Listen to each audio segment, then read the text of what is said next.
सर्वसामान्यांचा निर्भीड आवाज, लोकशाही महाराष्ट्र न्यूज.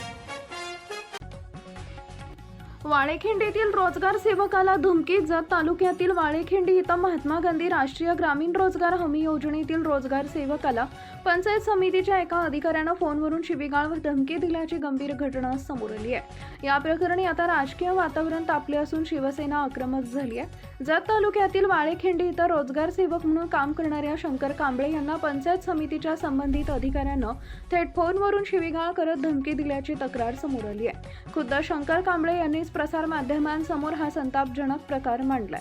या प्रकरणामुळे स्थानिक पातळीवर खळबळ उडाली असून या वादात आता विहिरीच्या लाभासंबंधीचे गैरप्रकारही चव्हाट्यावर आले. गावातील काही लाभार्थ्यांनी आरोप केलाय की विहिरीच्या मंजुरी आणि कामाच्या नावाखाली सर्वसामान्य शेतकऱ्यांची मोठ्या प्रमाणावर आर्थिक लूट केली जाते आहे. अधिकाऱ्यांची ही आरेरावी आणि शेतकऱ्यांचं शोषण सहन केलं जाणार नाही असा संताप गावकऱ्यांनी व्यक्त केलाय.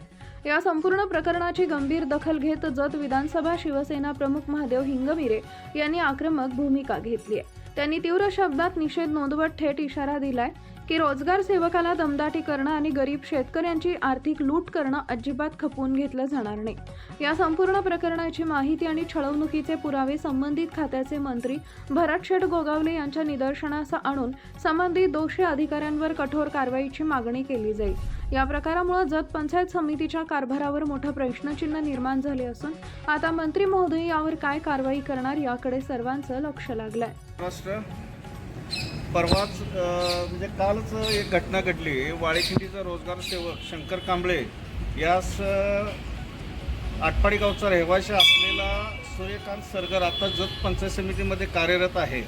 तो आमच्या रोजगार सेवकाला आई बहिणीवरून शिव्या देतो, गावात येऊन धमकी देतो आणि एवढा त्रास देतो भयानक. ते आमदार साहेबांचं PA मेटकरी आणि आमदार साहेबांचं नाव सांगून तो एवढा त्रास देत आहे. इथले प्रशासनामधले पण काही लोकांचे मला काल फोन आले की ह्या लोकांनी एवढं हायदोस घातला आहे की काय काय लोकांच्याकडनं विहिरीसाठी 25,000 10,000 म्हणजे 25,000 रुपये हे विहिरीला त्या सरकारला द्यावं लागतं.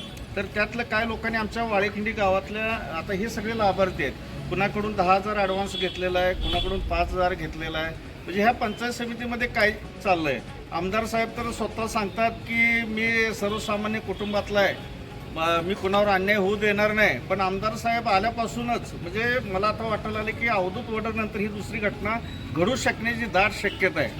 म्हणजे रोजगार सेवकाला जर त्रास होत असेल आणि एक आटपाडी गावचा जो कर्मचारी इथं आणला गेला आहे, म्हणजे तुम्ही बघा तसं बघायला गेलं तर सगळे कर्मचारी आटपाडी भागातच आपल्या जतमध्ये कार्यरत आहेत. कॉन्ट्रॅक्टर असतील, कर्मचारी असतील, आता BDO साहेब यानं गेले. म्हणजे फार दुःखाची घटना आहे. आजपर्यंत जतच्या इतिहासामध्ये असं कधी झालेलं नव्हतं. तर ती आज परत घटना घडलेली आहे.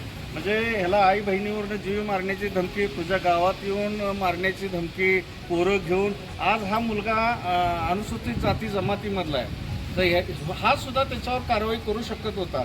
परंतु आम्ही म्हटलं आपण पहिल्यांदा सबुरीनं जाऊ. आम्हाला एकनाथ शिंदे साहेबांनी जे शिकवले, पहिल्यांदा आपण 80% समाजकारण आणि 20% राजकारण.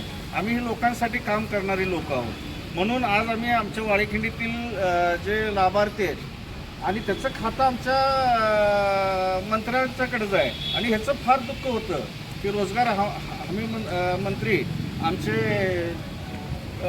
भरतशेठ गोगावले साहेब यांच्यापर्यंत हा विषय नेणार आहे की इथला प्रशासनामधला जो कर्मचारी सूर्यकांत सरगर आहे ह्याची उचल मागणी करा. त्याला कुठं तर बीड, उस्मानाबाद, लातूरला या ठिकाणी टाका आणि इथून पुढं इथं एक नवीन कर्मचारी इथं तुम्ही अपॉइंटमेंट करा. आम्ही BDOना पण आता भेटणार आहे. तर समस्त पत्रकारांना विनंती आहे की हा विषय तुम्ही सगळ्यांनी म्हणजे धरावा. आणि हे असं जर व्हायला लागलं तर जतमध्ये आतंकवादी घटना घडतील, अवधूत वडरसारखा एखादा परत दुसरा प्रसंग येऊ शकतो जतवर.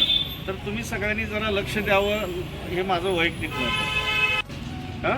15,000 रुपये ॲडव्हान्स दिलं आहे आणि अधिकाऱ्यांनी इथल्या सरकारनं सांगितलं की आम्ही उद्या येतोय. तर 2 दिवस लावले. 2 दिवस ते मोठं पोकलँड मशीन जे स्थळ पाणी करायला उभं राहिलं. त्याचं कमीत कमी तासाला 2,000 रुपये का 2200 भाडं आहे.